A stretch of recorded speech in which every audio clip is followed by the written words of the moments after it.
Chapter 8, the return practice. When the aspirant has successfully performed all of the Gnostic exercises related with the esotericism of dreams, then it is evident one is intimately prepared for the return practice.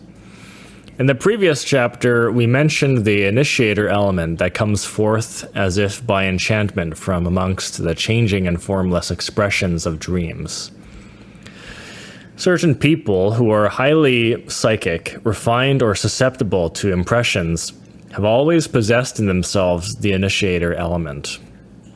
These people are characterized by the continuous repetition of the same dream. These psychics periodically relive various scenes or constantly see in their dream experiences a creature or a symbol. Every time the aspirant wakes up from ordinary sleep and remembers the initiator element, be it a symbol, a sound, a color, a person, etc., he or she keeps his eyes closed and goes on with the visualization of that familiar image. They will then try to go back to sleep to continue the same dream. In other words, the aspirant tries to be conscious of his own dream. That is why he intentionally goes on with it, but carries it to the visual state in full lucidity and self-control. Hence, he becomes a spectator and an actor of a dream, with the advantage, certainly not insignificant, of being able to abandon the scene at will in order to move freely in the astral world. Then the aspirant, free from the limitations of the flesh, outside the physical body, will have discarded his old familiar environment and penetrated a universe ruled by different laws. The discipline of the dream state of Tantric Buddhists methodically leads us to the awakening of our consciousness. Gnostics can awaken to the real state of illumination only through the comprehension and elimination of dreams. Sacred scriptures from Hindusthan solemnly assert that the whole world is Brahma's dream. Having this Hindu postulate as a base, let us emphasize that when Brahma awakens, his dream ends.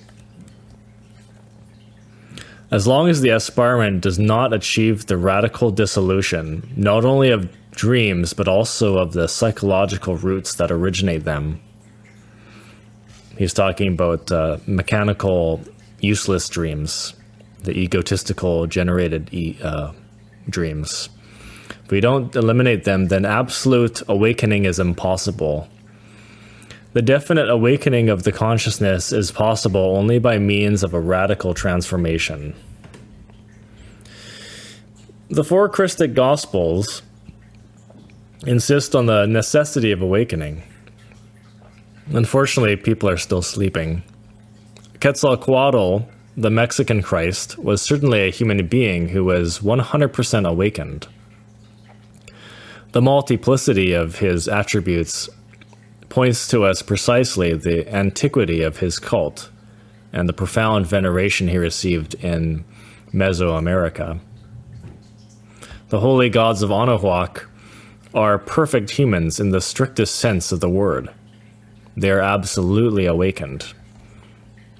Those beings eradicated even the possibility of dreams from their psyche.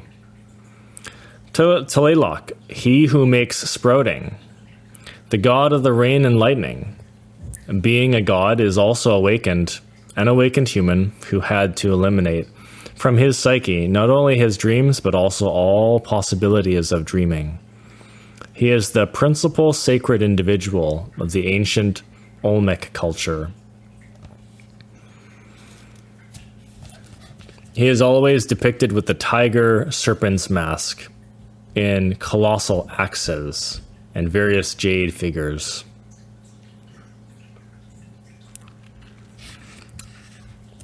Tezcatlipoca, I don't know that one, and Huitzilopochtli, creatures of the fire, living representations of night and day are also awakened human beings.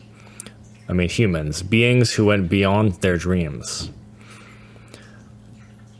Out of the physical body, an awakened individual can invoke the holy gods of the Aztecs, Mayans, Zapotecs, Toltecs, and others. The gods of the Borgia, Bourbon, and other codices come to help those who awaken. By means of the help of the holy gods, the awakened person can study the secret doctrine of Anunnaki and the astral light.